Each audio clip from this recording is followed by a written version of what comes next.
circuit for thermistor, measurement circuit for thermistor.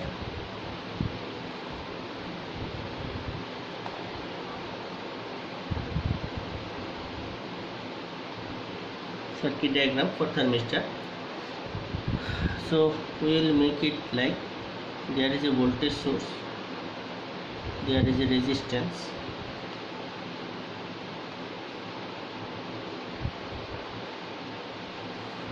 this is a simple circuit that we have made, say it is R, and this is the thermistor, so you can consider as RTH. So this is a measurement circuit. Say this current meter, whatever you have connected in series, will give you the value of the temperature. So say this temperature is changing and you have fixed the R at a certain value. So if you don't apply this temperature, means if it is a room temperature, you will get a certain value in the microampere meter or ampere meter. That value, whatever value you are getting, I1, that is for T1 degree centigrade. Say T1 is your today's temperature, room temperature. Now you are increasing the temperature or decreasing the temperature, accordingly this current value will change, and that will indirectly tell you about the temperature. This is one circuit that is rarely used. Okay, now the widely used thing is Wheatstone bridge circuit. As you know this also.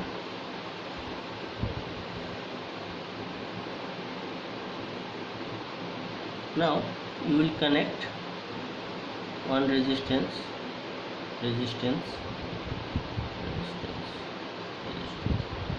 will supply the power in this way, and here we will connect the null detector or the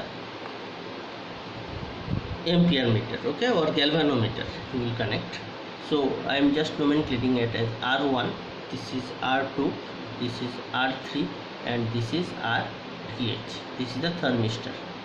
Now you consider this as VA and this as VB.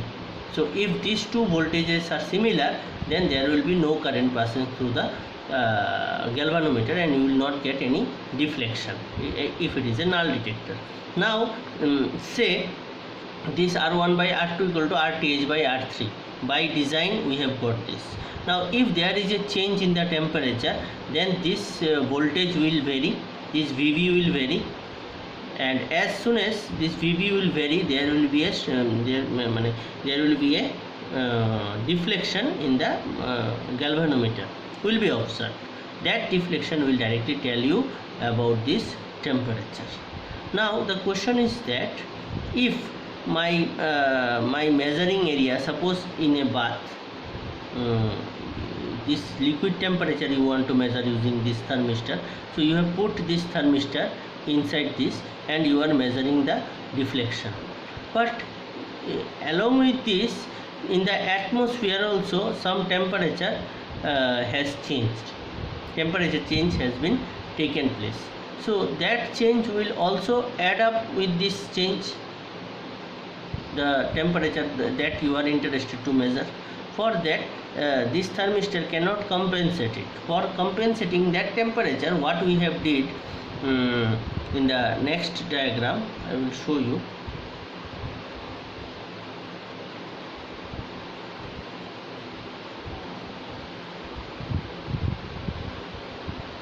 So it is R1, this is R2, this is RTH, this is also RTH. Say RTH1, RTH2. Why we have placed total two thermistors? Again this thing is similar, connected to voltage source, and this is the galvanometer or microampere meter. Now you see, this thermistor is the measuring thermistor, and this thermistor is called the dummy thermistor. Okay, this dummy thermistor will be kept open in the atmosphere, and this thermistor will be inserted into the process.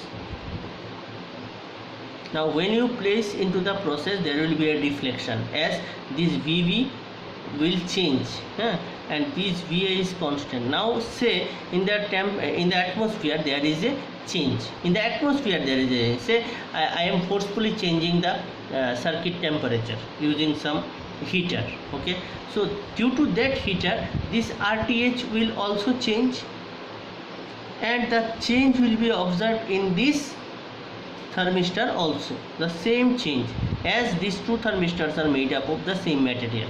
We assume that this delta R change will be similar in both the cases. So whenever you place it into the process, then this thermistor change will be RTH plus this delta R plus delta R dash. This is due to the process temperature, and this is due to the environment, and this environmental change will observe here also. So the change in VV will be, so VV will be only due to the change in this delta R dash.